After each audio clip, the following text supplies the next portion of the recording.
95 and 8 tell us that if we hear the voice of the Lord, do not harden your hearts like you did in the day of Meribah and Massah. Now, Meribah and Massah literally do mean testing, quarreling, strife.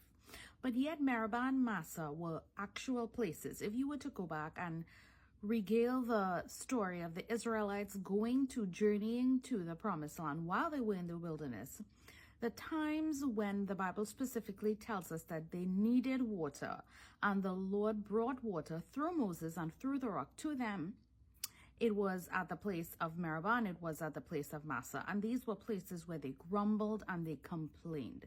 So why is the Lord drawing that specific reference? I'll tell you why.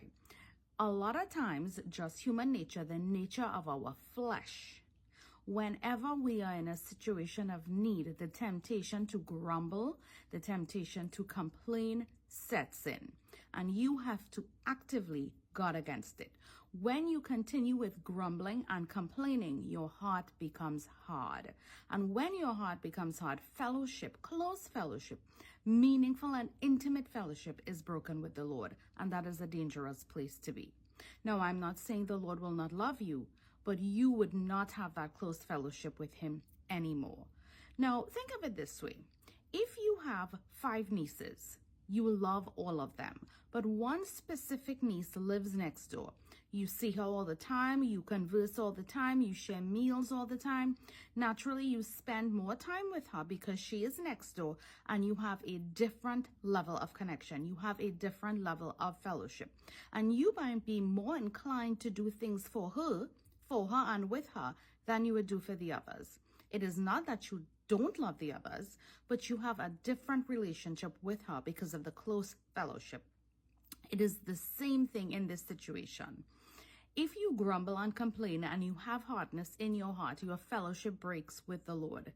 He will still love you, but it will not be like before. You want to remain in that close fellowship.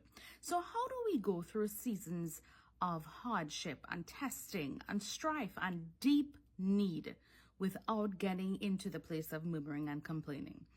Now, I am not saying that you should not talk about the situation. You should definitely seek out at least one close, good Christian friend, someone you know who will lead you along the way of the Lord, someone who will not expose what you don't want to be exposed, someone who will pray for you. That is the kind of person you want to tell. And yes, you should definitely talk about it.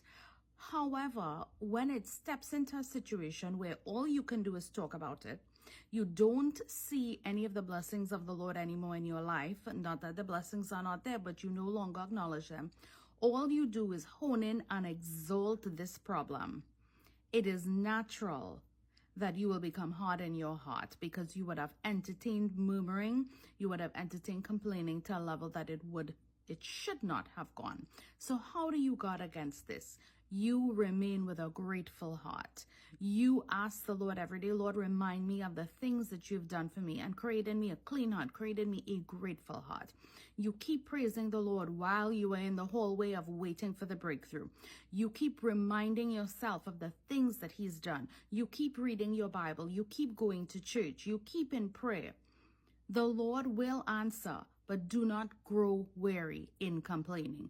Do not grow hard in your heart. He is saying not to. So remind yourself daily of all of his benefits.